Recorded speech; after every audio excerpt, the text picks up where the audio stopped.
sans plus tarder, nous allons passer à notre deuxième présentation du soir. Donc, Olivier, qui va nous parler de déploiement d'applications. Je ne vous en dis pas plus. Ouais. Il est prêt, donc je te laisse la parole, Olivier. Ok, merci. Et Godson, n'oublie pas d'éteindre tes services parce que sinon, on balance le QR code sur Twitter et ça va te coûter cher. Merci beaucoup. Ok, je vais partager mon écran du coup. Tac. Forcément, ça ne partage pas le bon. Voilà. Super. Bon, c'est cool. Ok. Bonsoir, bonjour. Je ne sais pas effectivement si tout le monde est à Lomé, mais bonsoir à toutes et à tous. Du coup, oui, on va parler de développement. Je vais passer beaucoup de temps dans VS Code et un petit peu de temps dans la console AWS parce que on va voir quelle est la différence entre un déploiement de code et une mise en prod et comment est-ce qu'on peut contrôler ça grâce à la feature des feature flags. Donc, moi, j'appelle Olivier. Je suis développeur advocate chez AWS et j'ai vu en plus dans le chat qu'il y avait Essiel qui était GDE. Je suis aussi GDE en web. Donc, j'ai un fellow GDE dans le chat. J'étais content de t'aller envoyer un mais voilà, là, c'est pas pour ça que je suis venu aujourd'hui. Ok. Bah, du coup, je peux mon focus.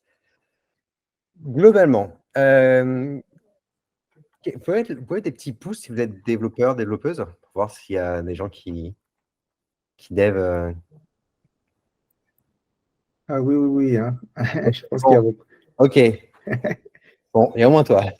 Ah, quand on écrit du code, on le teste, on le build, on le déploie. Et ensuite, en général, il est accessible aux clients, aux utilisateurs, dès que c'est fini de déployer. Ce qui peut être un peu flippant finalement. Et c'est pour ça qu'il y a encore des boîtes de nos jours qui déploient qu'une fois par mois, une fois tous les 6 mois, voire même une fois par an. Hein. Ce qui n'est pas très agile et ce qui ne vous permet pas de vraiment réagir aux besoins de vos utilisateurs. Même si on est en 2023 et que normalement, vous avez des pipelines qu'on peut déployer à Noël, surtout quand Noël tombe un vendredi, comme ça, on n'est pas vendredi soir. Surtout pas, surtout pas, surtout pas. Mais donc voilà, aujourd'hui, normalement, vous avez des pipelines de CI/CD dans votre organisation où ça va déployer pour vous, tester, et même peut-être mettre en prod. Et Amazon, c'est ce qu'on fait. Hein. On a des milliers de déploiements en production tous les jours. Mais du coup, ce qui est intéressant, c'est de se dire, mais à chaque fois que je mets en prod, je n'ai pas forcément envie d'activer les features pour tout le monde. Et donc, on va voir effectivement comment est-ce qu'on peut découpler le déploiement du code avec la release finalement d'une feature. Et pourquoi est-ce on voudrait pouvoir faire ça? Par exemple, nous, on l'utilise par exemple sur Alexa. Sur Alexa, on va dire, bah voilà, Alexa, il y a certains utilisateurs qui ont accès à des features, d'autres qui n'ont pas accès à des features. Ou par exemple, on a un gros événement Reinvent qui tient vers novembre-décembre tous les ans, où on lance un paquet de produits. Et ben finalement, on ne déploie pas le matin même de Reinvent pendant la keynote, hein, vous imaginez bien. Donc tout est déployé avant, mais on va activer les features à ce moment-là. En général, on essaie de faire en sorte que on soit aligné avec les services presse, avec les services marketing. Quand on déploie la feature, on soit tous alignés. C'est pas pour ça qu'on déploie à ce moment-là. On s'est déjà déployé, les features arrivent après. Et d'autres cas dans lesquels ça pourrait être intéressant de faire du feature flag. Donc, il y a le cas des releases, c'est ce qu'on va voir dans la démo, c'est des nouvelles features qui arrivent, mais aussi faire des expérimentations. C'est ce qu'on fait aussi sur Amazon. Hein. Vous allez sur Amazon.com, il y a des grandes chances qu'entre vous et moi, on ait des différences sur le site. On va tester des tailles de boutons, des couleurs de boutons, et on va analyser un petit peu les comportements des gens, et on va faire des petites modifications après en fonction des retours qu'on a eus pour déployer à tout le monde les fonctionnalités. Donc, on va voir comme ça de l'A/B testing aussi. Vous pouvez faire du launch control si vous voulez déployer progressivement. Vous avez des applications, des fois, où on vous dit nous, en France, on ne l'a pas encore parce que ce n'est pas encore déployé, ou moi, je ne l'ai pas encore. Il y a aussi de l'Ops, vous pouvez avoir des permissions, du Canary. Canary, c'est sympa aussi. L'idée, c'est de dire j'ai une nouvelle feature, mais j'ai qu'un petit groupe d'utilisateurs. Je sais qu'ils me donnent des super bons feedbacks et je veux que ces personnes-là y aient accès dans un premier temps, avant de déployer chez tout le monde. Donc, voilà, toutes ces situations-là. Donc, on pourrait dire on veut faire du feature flag. Et ça, c'est l'application qu'on va voir tout à l'heure. Vous voyez que c'est une super application. C'est ma prochaine startup. Si vous voulez investir, c'est une application pour envoyer des messages. Non, c'est une application très, très, très simple en vanilla JavaScript qu'on va utiliser tout à l'heure. L'idée, c'est de focus sur le code et pas vous faire une grosse application de dingue. L'idée, c'est de se dire, on a une application comme ça, un use case, où on a des messages. Et aujourd'hui, pour envoyer des messages, il faut envoyer un mail et les admins mettent dans la base de données les messages et ils apparaissent. Et on s'est dit, ça serait sympa d'avoir un truc où, plutôt que ça, on a un formulaire et les gens peuvent ajouter des messages. OK. Au service, là où ils ne sont pas super, super chauds, ils disent non, mais ça serait bien d'y aller doucement. On ne va pas déployer d'un seul coup parce qu'on ne sait pas si ça va tenir la charge, si ça va bugger sur la latence, si les gens vont plus poster de messages, etc. Et du coup, on va vouloir déployer petit à petit cette feature. Donc, l'idée, c'est de se dire on va avoir certains utilisateurs qui vont avoir un flag off, ils n'auront pas la feature, et certains qui auront un flag on et qui auront la feature. En termes de code, très rapidement, ça pourrait se résumer comme ça. Vous regardez, est-ce que cet utilisateur-là, donc l'entity ID, a cette feature-là activée? Si elle est activée, on affiche un bloc HTML. Si elle n'est pas activée, on le casse. Ça, c'est le code très, très simple, globalement, comment ça pourrait marcher. Bon, vous imaginez bien, ce n'est pas aussi simple que ça. Mais l'idée, c'est ça. On appelle une fonction avec un user et une feature, et ça va nous dire si elle est activée ou pas. Et pour ça, vous verrez qu'on a deux services dans AWS. On va démontrer les deux. Parce qu'on a deux possibilités. Soit on se dit, on a un fichier de configuration. Donc, en l'occurrence, moi, ce sera une démo web, mais ça peut être une application mobile ou ce que vous voulez, même des lambda, etc.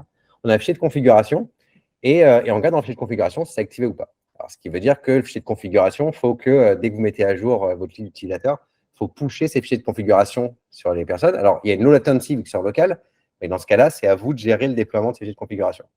Ou alors, vous dites, c'est géré en base de données.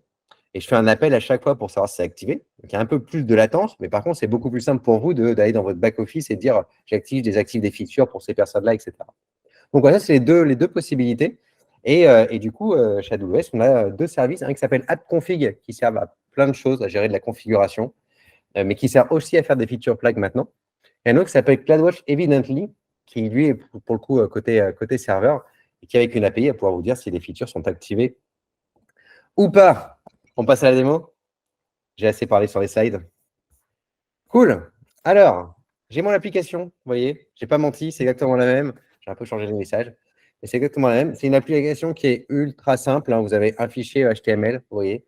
Il n'y a pas de React, il n'y a pas d'Angular, il n'y a pas de SAS. C'est très, très simple. Il y a un fichier HTML et un petit peu de JavaScript. J'ai fait un peu de TypeScript pour que ce soit un peu plus joli.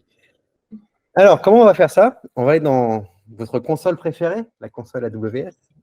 Et la première possibilité qu'on va voir, c'est avec CloudWatch Evidently. Donc, vous tapez dans la barre de recherche, Evidently. Et donc, dans ce service, on va créer un projet. Et en plus, il est super bien fait. Ne me dis pas que le réseau, là. L'interface est super bien faite parce qu'elle va vous dire exactement qu'est-ce que vous avez à faire. Donc, vous avez le workflow qui est directement là. On vous demande de créer un projet. Puis après, il va falloir ajouter une feature, créer un launch. Et après, vous monitorez, vous analysez. Donc, tout ce que vous avez besoin de faire, c'est écrit là. Donc, on va commencer par créer un projet. Hop. Projet qu'on va appeler Meetup. Parce que comme ça, c'est rapide à écrire. Ça va vous demander où est-ce que vous voulez stocker vos logs. Donc, soit vous les mettez sur un bucket S3, soit sur il y a CloudWatch Log qui est fait pour vous. En l'occurrence, je vais garder ça et je vais dire, on va créer un nouveau log group pour le projet. Après, vous avez un certain nombre d'autres de configurations dont on ne va pas s'occuper ici. Donc, j'ai créé mon projet. Prochaine chose à faire, ajouter une feature, après un launch, etc. Donc, je vais dans mon projet et du coup, je vais ajouter une feature. Et là, la feature, c'est savoir si oui ou non je veux afficher le formulaire. Donc, je vais l'appeler add comment. C'est pas bien compliqué. Et après, je vais dire les variations de ma feature. Donc, en type de variation, vous avez plusieurs types. Ça peut être du booléen, du long, du double, du string. Vous pouvez dire, c'est des features, ça peut être rouge, vert, bleu, rose, jaune, ce que vous voulez. En l'occurrence, c'est juste pour savoir si c'est oui ou non. C'est afficher ou pas afficher la feature. Pas... Donc, je vais garder booléen. Et je vais dire qu'il y a deux variations. Il y a la variation qui est read only.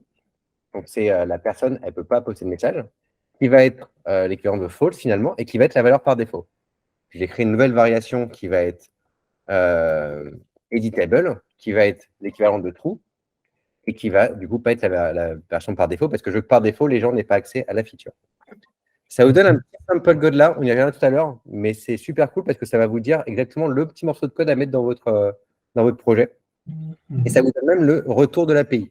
Et l'API, finalement, va vous renvoyer un objet dans lequel il y a un value.boolValue qui va vous dire false ou true en fonction de si la feature est activée pour cet utilisateur-là. Ça va être géré au niveau des utilisateurs. OK, on ajoute la feature.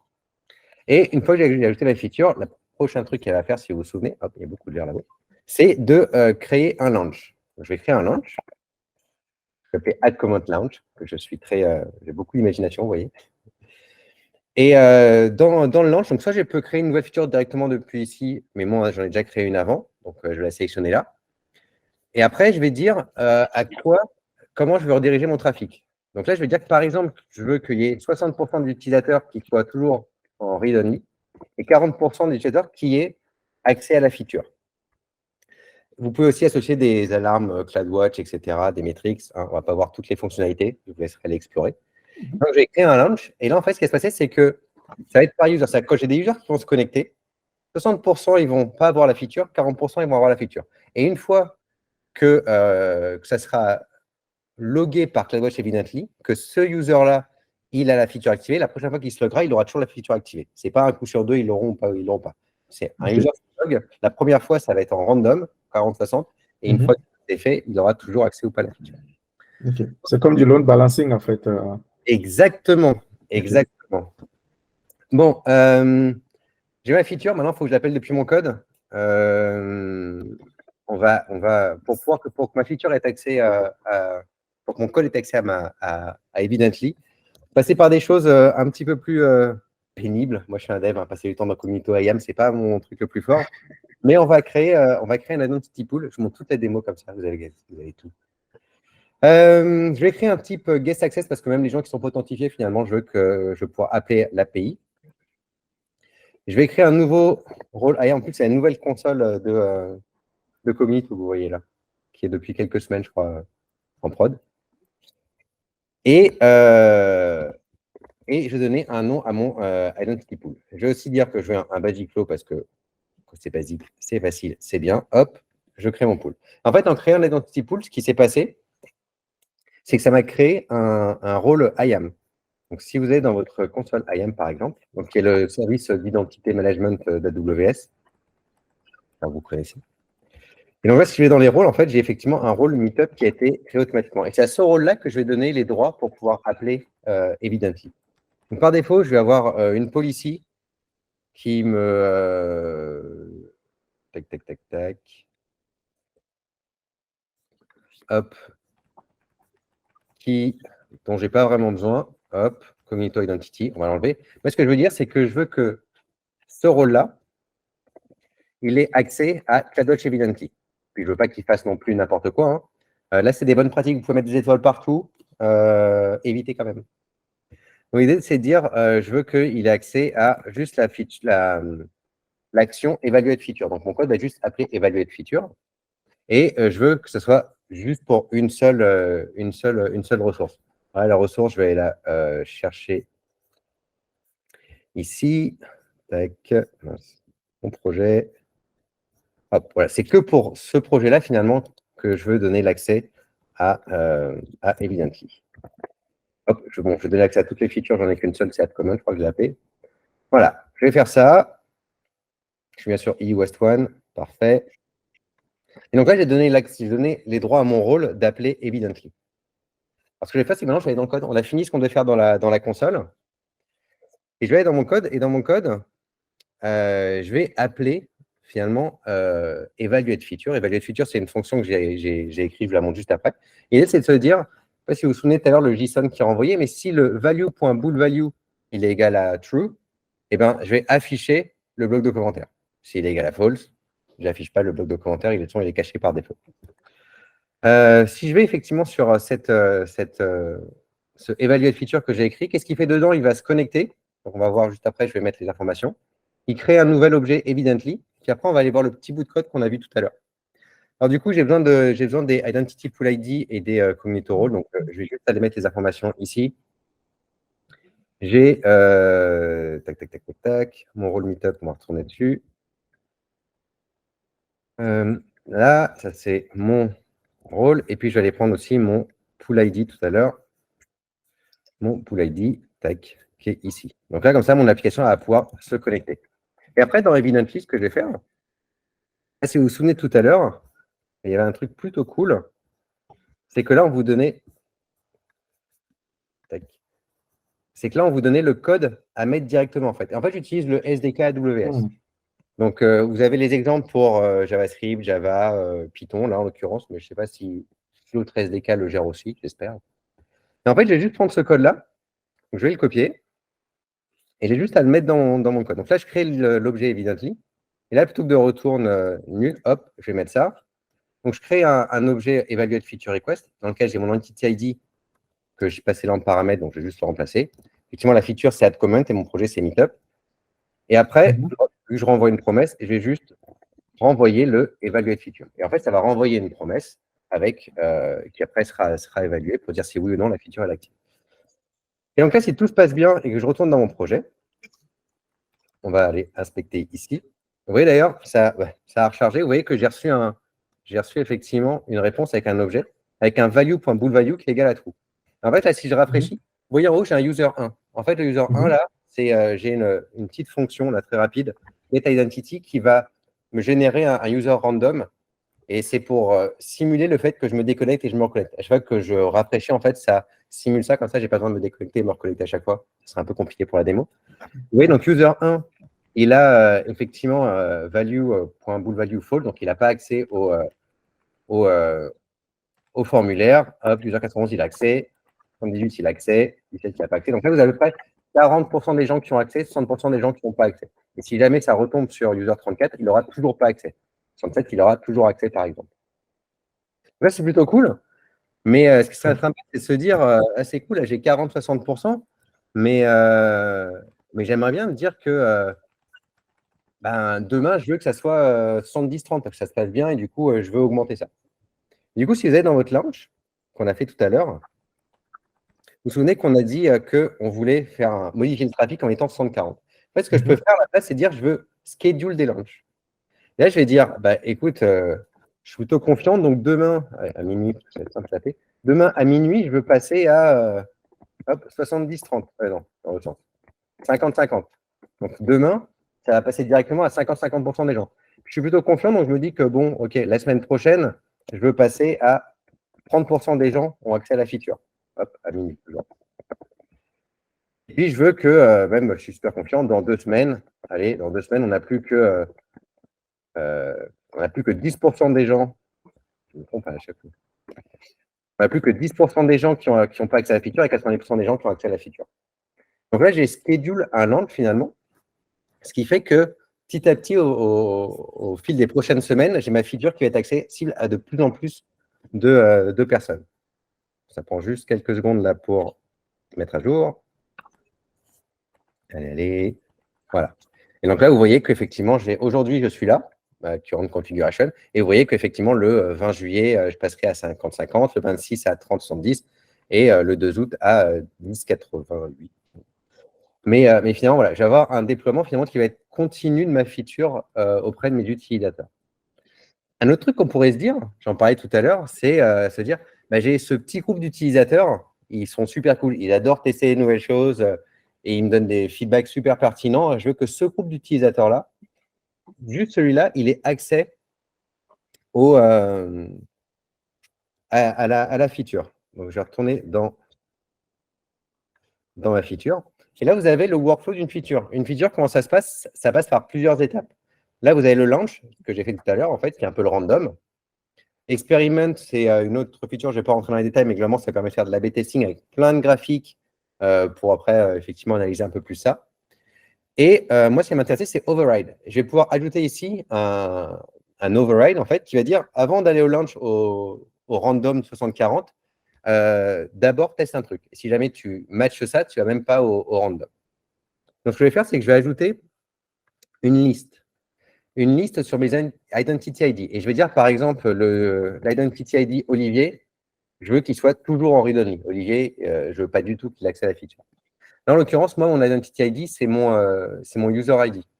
Alors, vous avez droit qu'à une vingtaine d'overrides. Donc, l'identity ID, ça peut être ce que vous voulez. Hein. Si vous voulez que ça soit un département dans votre entreprise, peu importe, ça peut être un groupe de personnes. Là, en l'occurrence, c'est une personne.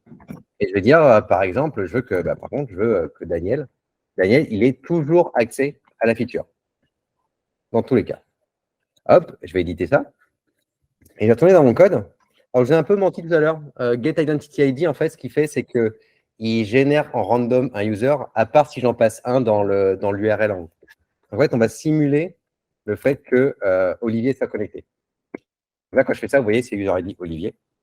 Olivier, en fait, je pourrais rafraîchir la page autant de fois que je veux. Olivier, il n'aura jamais accès à la feature. Et vous voyez d'ailleurs, quand je reçois, donc j'ai bien le false, et j'ai un entity override match.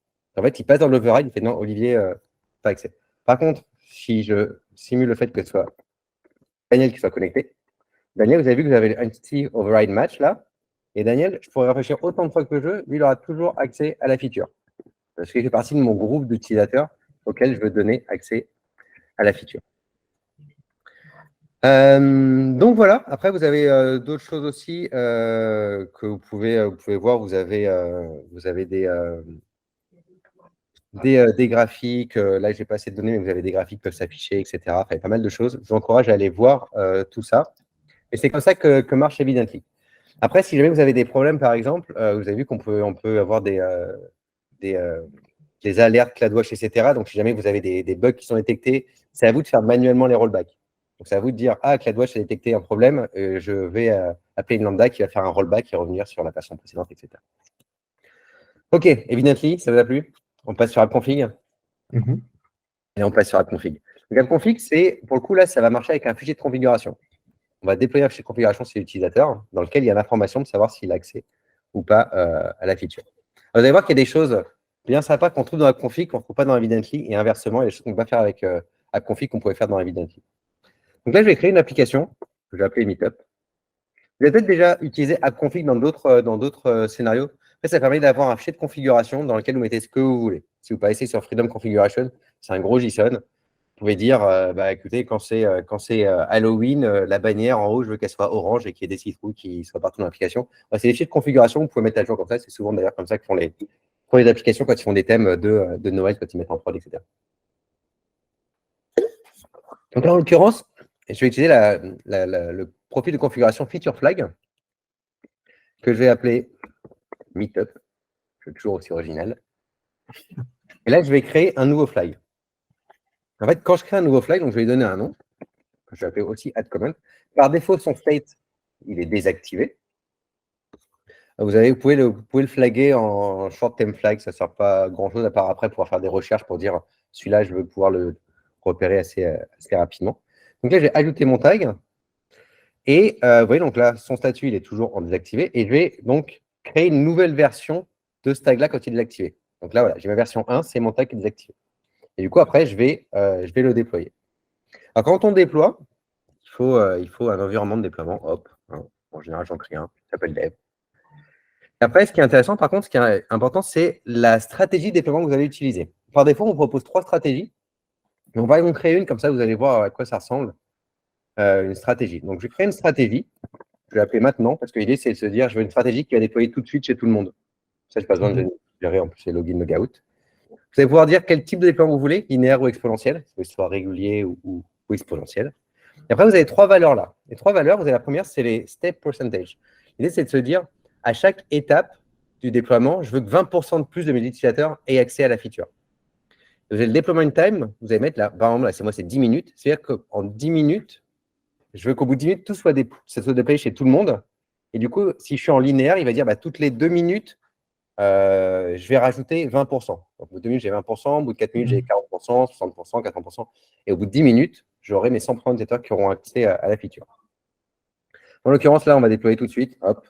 Et le bake time, c'est le temps pendant lequel vous allez pouvoir monitorer votre déploiement. En l'occurrence, je m'en fiche aussi. On verra juste après pourquoi c'est important quand même le bake time. Donc là, je crée une stratégie de déploiement.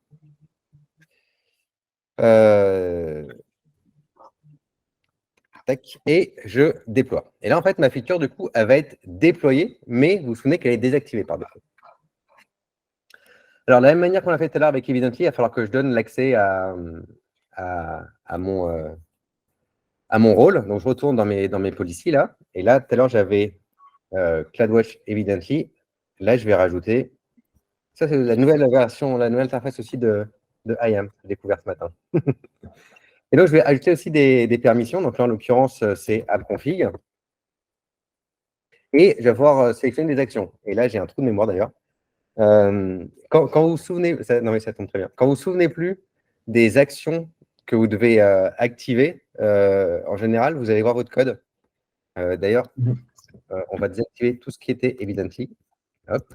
Donc, j'ai mon AppConfig là. Et AppConfig, quand vous utilisez le SDK AWS, vous faites des appels aux fonctions. En l'occurrence, j'ai deux appels. J'en ai un sur Stack Configuration Session et un sur Get Latest Configuration. C'est ça, les actions qu'il faut mettre.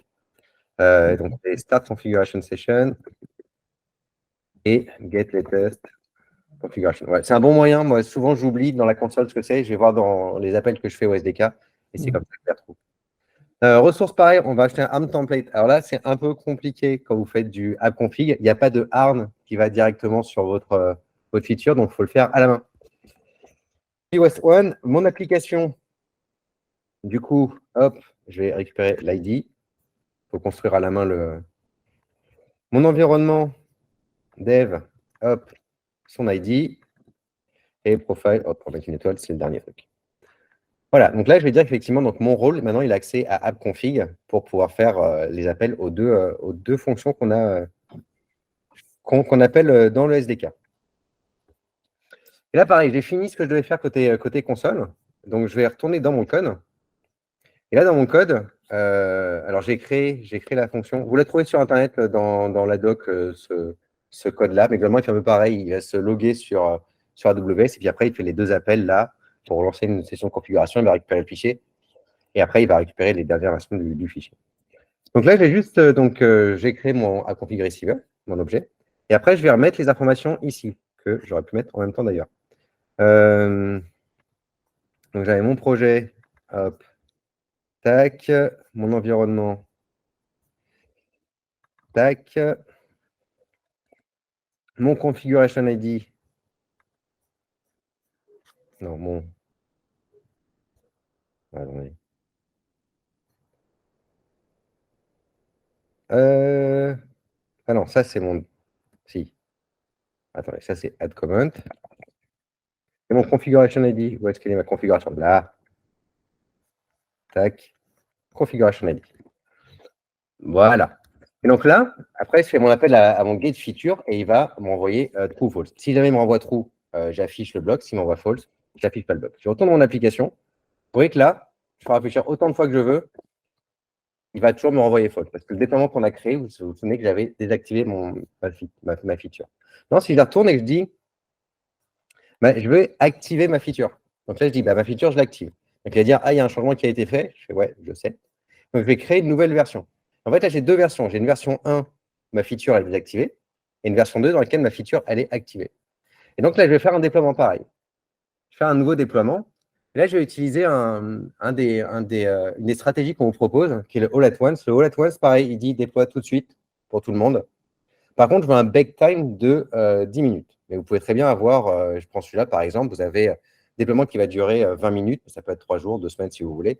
J'ai un bake time de 10 minutes, puis je veux à chaque fois que j'ai 10% des gens en plus qui sont activés. Dans l'occurrence, moi, je vais dire, voilà, je vais déployer automatiquement chez tout le monde. C'est bien pour la démo. Par contre, je vais pouvoir monitorer pendant 10 minutes mon application. Donc, je lance le déploiement. Ça prend juste 2 secondes en général. Donc là, si je rafraîchis, oh. Ah voilà, ça prenait plus que 2 secondes. 5 secondes. Je rafraîchis, vous voyez que maintenant, ça renvoie, mon API renvoie true. Donc là, ma feature, elle est activée chez tous mes utilisateurs. Donc, ce qui est cool, c'est que j'ai un bake time de 10 minutes. Ce qui veut dire que là, si je me rends compte qu'il y a un bug, un problème, etc., là où avec Evidently, il fallait que je le fasse à la main, avec des lambda, etc., là, je peux dire non, mais oulala, ça va pas du tout. Je peux rollback directement. Je clique sur rollback, et là, du coup, je reviens sur la précédente version. Et là, du coup, ma feature, pareil, elle est redésactivée pour tout le monde. Donc, vous avez cette liberté-là avec AppConfig. Voilà globalement ce que je voulais vous montrer. Quelques petits trucs avant qu'on se quitte. Ça, c'est la vidéo au cas où ça ne marchait pas. Si vous voulez tester le code, il est disponible en ligne. Vous allez sur ce lien-là et le site marche. On l'a déployé sur un GitHub.io. Encore une fois, c'est du JavaScript standard, il n'y a pas de framework, quoi que ce soit, donc vous pouvez aller voir. Quelques petites choses à prendre en considération. Quand vous déployez une feature, il y a un moment, elle arrivera à 100%. Je dis que sur Amazon.com, on a plein de features qui sont en test tout le temps. Et vous imaginez bien que à la fin, ça fait plein de if dans votre code pour regarder si les features sont activées ou pas. Sauf qu'elles sont forcément à un moment déployées chez tout le monde et elles sont activées chez tout le monde. Donc, pensez à nettoyer votre code, c'est vachement important. Surtout que si vous commencez à avoir des features qui dépendent d'autres features, des tests, enfin, ça peut être vite le bazar. Donc, pensez à nettoyer votre code. N'hésitez pas à automatiser. Nous, on aime bien automatiser chez AWS. Et ce qui est bien en plus sur AWS, c'est que tout est API dans la console. Donc, vous pouvez très bien faire une stratégie en disant dès que ma feature a atteint 100% de son déploiement, je veux trigger une lambda qui va aller créer une issue automatiquement dans GitHub pour dire pensez à enlever le code de cette feature. Donc voilà, juste pensez à cleaner votre code après, sinon on s'en sort plus. Voilà, vous pouvez retrouver le code là sur le repo de Sébastien. Voilà. Tac. Et encore une fois, c'était simple, c'est du JavaScript avec le SDK version 3. Merci beaucoup d'avoir écouté. Si vous avez des questions, n'hésitez pas. Je vous mets aussi, si jamais vous il y a des choses qui n'étaient pas super claires ou vous voulez revoir, ce talk-là, on l'avait donné à Reinvent en décembre. Donc, je vous mets la vidéo. Elle est en anglais, la vidéo. Mais la vidéo, un peu plus longue. Il y a un peu plus de slides. Là, je voulais focus sur la vidéo, sur la démo. Il y a un peu plus de slides dans la démo si vous voulez revoir le talk. Il est en ligne. Voilà. Merci beaucoup. Merci, Olivier. Merci pour cette démo. Et bon, on va dire que c'est parce que je suis développeur, hein, mais je trouve que c'est très utile, que c'est très, très utile. Ça peut être utile lorsque je fais des déploiements. Je ne suis pas trop sûr hein, de ce que je déploie et que je veux. Ça arrive qu'on ne soit pas trop sûr. On ne sait pas quand c'est sur notre machine, ça marche toujours bien, mais Ça voilà, marche. quand tu vas déployer, on ne sait jamais ce qui va se passer. Donc, c'est toujours bien d'avoir ce petit garde-fou là, de se dire je peux rollbacker s'il y a quelque chose qui ne va pas bien, ou bien déployer progressivement. C'est ce que moi j'ai beaucoup apprécié. Aller pas à pas, déployer progressivement dans dans le processus. En tout cas, merci pour toutes ces infos-là. Et je pense que, en tout cas, tous les développeurs qui sont là, ils vont aller regarder le code et les deux services que je rappelle, hein, AppConfig et CloudWatch, Evidently. Donc, n'hésitez pas à aller regarder ces services-là et Ouais, ce que ça fait. là je l'ai fait en web, mais on peut la faire en mobile. Vous pouvez même avoir des feature flags dans des lambdas si vous voulez. Enfin, c'est pas, ça marche autre part que dans le navigateur.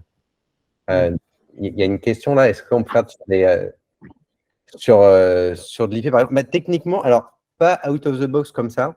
Par contre, l'entity ID, enfin, c'est ce que vous voulez. Donc, vous pouvez très bien faire en sorte que l'entity ID, ça soit une IP ou alors un groupe d'IP. Et puis après, vous décidez d'en faire ce que vous voulez, dire tous les gens qui sont dans cette liste d'IP-là qui correspond à cette entity ID, vous activez ou vous activez la feature. Est-ce que vous avez d'autres questions? Vous avez des questions? Il y a des questions? Est-ce qu'il y a des questions? Moi, ma question, je pense que tu as un peu répondu à ma question. Moi, je suis développeur C#, hein. Je ne suis pas développeur JavaScript. Donc, j'allais te poser la question si ces services-là, en tout cas, est-ce on peut les mettre en place avec le CDK.NET? Je ne sais pas si c'est encore disponible. Je vais aller voir parce que ça m'intéresse. Là, je vais aller regarder si c'est possible de le faire dans du .NET. Et, Pour AppConfig, j'ai l'impression, parce que je suis sur la doc là, OK. Evidently, Evidently, ils l'ont pas mis dans le. Oula. Ouais, je te laisserai chercher. Ok, ouais, je vais chercher. Je vais fouiller. Qu'est-ce que je voulais poser d'autre également comme question? Oui, je voulais demander si si ma feature change, c'est-à-dire, voilà, c'est la même feature, hein, mais je la fais évoluer. Est-ce que est-ce que j'aurais besoin de recréer les différents, est-ce que j'aurais besoin de créer les feature flags de nouveau ou bien je peux utiliser les anciens feature flags vu que en réalité la feature est la même, elle a juste évolué. Je ne sais pas si ma question elle est claire, hein. Ah bah, alors, si ça évolue du côté de l'interface, Oui, voilà, du moi, côté du code, je veux dire. non, enfin, tu pourrais, toi, là, par exemple, j'avais un formulaire dans lequel on demandait le nom et le message. Mhm, Tu pourrais très bien dire, ah, bah, finalement, je vais rajouter le champ email et utiliser mhm. le même feature flag. Tu peux en Super, créer un si super. tu veux.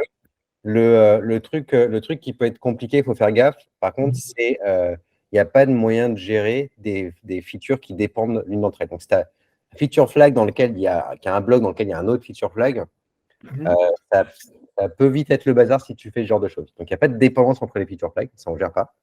Et par contre, D'accord. tu peux soit réutiliser le même, soit en créer un nouveau. Ok. Tu peux recycler les feature flags si tu veux. Ok. Ok, super. Je ne sais pas si vous avez des questions. Est-ce qu'il y a d'autres questions pour Olivier? Tu peux poser des questions aussi, hein, Godson, hein. Non, moi, ça allait. C'est compliqué, pas trop mon terrain de jeu. J'ai vu Ouais, comment ça peut être intéressant, mais ouais. nous, dans la data, on préfère les déploiements un peu violents comme ça. Quand tout casse, bah, on roule back à la main. Quand on n'est pas encore à ce niveau de. Mais Une ouais, migration de base de données par étape, bah non. mais non, c'était intéressant. Je ne connaissais pas du tout. Donc, super découverte en tout cas. Mm, On de plus en plus dans les applications mobiles, en plus, les gens ils aiment bien avoir accès aux dernières versions, mais souvent on le voit, c'est il y a WhatsApp lance une nouvelle feature machin, mais ça va mettre 2 semaines à être Ouais, déployé chez tout le monde. Toi, tu fais, ah, je l'ai pas encore, tu vois. ouais. Si ce genre de choses, par exemple, où effectivement, comme j'en parlais tout à l'heure, nous à Reinvent, on va activer, pendant la keynote de Reinvent, on va dire, ah, on lance ça, on lance ça, on lance ça. En fait, tu n'as pas les mecs qui cliquent sur déployer juste à ce moment-là, qui déploient le code. Tout est déjà déployé avant et on active les features au fur et à mesure. Donc, ça permet de comprendre que des trucs que tu vois dans les news, des fois, tu fais, mais comment ils ont fait pour tout déployer hier soir avant Rainman? Pourquoi WhatsApp, c'est quoi l'histoire? C'est genre, moi, mon téléphone, non. En fait, Ouais. dans ce mécanisme-là derrière, mm. c'est déjà Euh, déployé chez toi. ouais, je pense que ces features-là vont beaucoup intéresser Etiel. Je pense que Etiel est développeur mobile. Donc, ça doit On, beaucoup parler à Etiel. on le voit aussi dans la stratégie de app config. Je ne sais pas si vous avez déjà trouvé sur les applications comme ça. Gmail faisait ça pendant un moment. C'était, il y a une nouvelle version de Gmail et tout, vous n'y avez pas accès. Et au bout de 2 jours, tu trouves un hack sur un site qui fait ouvre ta console, tape ce code JavaScript et Ouais. ça va activer la feature pour toi. Tu vois. Mhm, mhm. Bah, l'idée, c'est ça, c'est de se dire, parce que là, il passe par une espèce de fichier, fichier de configuration. Et toi, tu peux aller hijacker ce fichier. Ouais, faire les choses un peu. Ah ouais, ok. Super. En tout cas, merci beaucoup pour ta présentation, Olivier. Je ne sais pas si vous avez des questions. Il y a d'autres questions pour Olivier. Moi, Ah, je vais poser une question ouais. sur les prix, sur le pricing. Bon, rapidement. Déjà, euh, comment ça fonctionne au niveau pricing, en fait? Je t'avoue que je ne sais pas. Ok. Moi, je ne le paye pas et je suis développeur advocate, donc je ne vends pas les Mhm. produits. Et donc, je les utilise beaucoup, mais je t'avoue que je n'ai aucune idée du prix. Euh, D'accord. Surtout la politique, en fait, la politique de pricing qu'il y a derrière. Mais de toute façon, ce sont des choses qui sont disponibles hein, sur les pages en fait, des différents services. Donc, si vous êtes intéressé, comme moi, par le côté pricing, n'hésitez pas à aller regarder. et vous aurez rapidement les informations.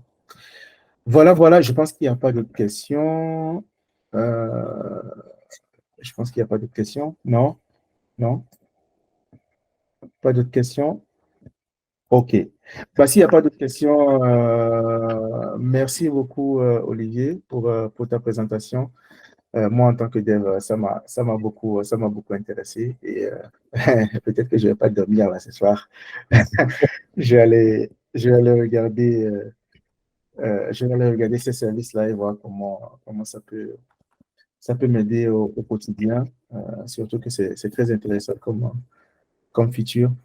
En tout cas, merci beaucoup. Merci d'être passé ce soir à mes deux intervenants d'ailleurs. Merci d'être passé pour cette présentation, pour ces sujets très intéressants.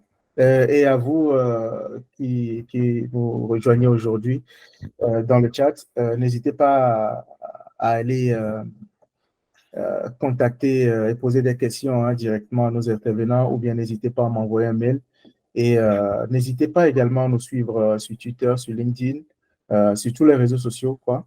Donc, la vidéo de ce meet-up est enregistrée et sera sur notre page YouTube le plus tôt possible. Donc, n'hésitez pas également à partager en replay ou bien si vous avez besoin de revoir certains concepts, n'hésitez pas à aller sur notre page YouTube. Normalement, sous 4-5 jours, la vidéo devrait être sur notre page YouTube. Et n'hésitez pas également à nous suivre sur Meetup. Les événements vont arriver, vont s'enchaîner.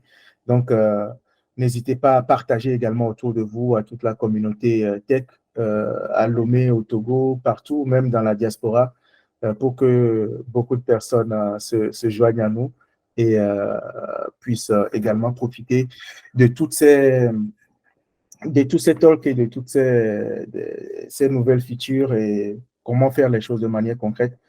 N'hésitez surtout pas. Merci à chacun et à chacune.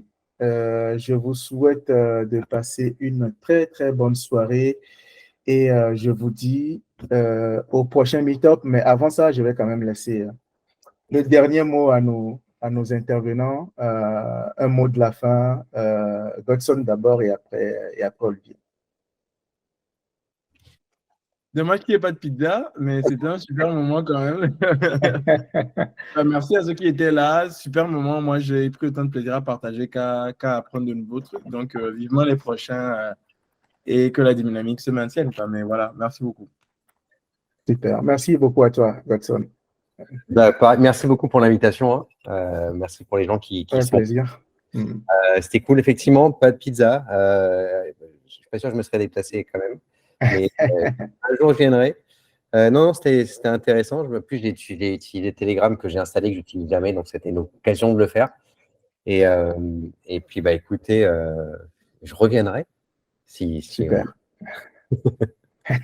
On t'invitera. Tu es déjà invité. Tu as déjà l'invitation de toute façon. Donc, OK. Merci beaucoup à tous et je vous souhaite une très, très bonne soirée et je vous dis au prochain meet-up. Merci et bonne soirée. Ciao. Bonne soirée.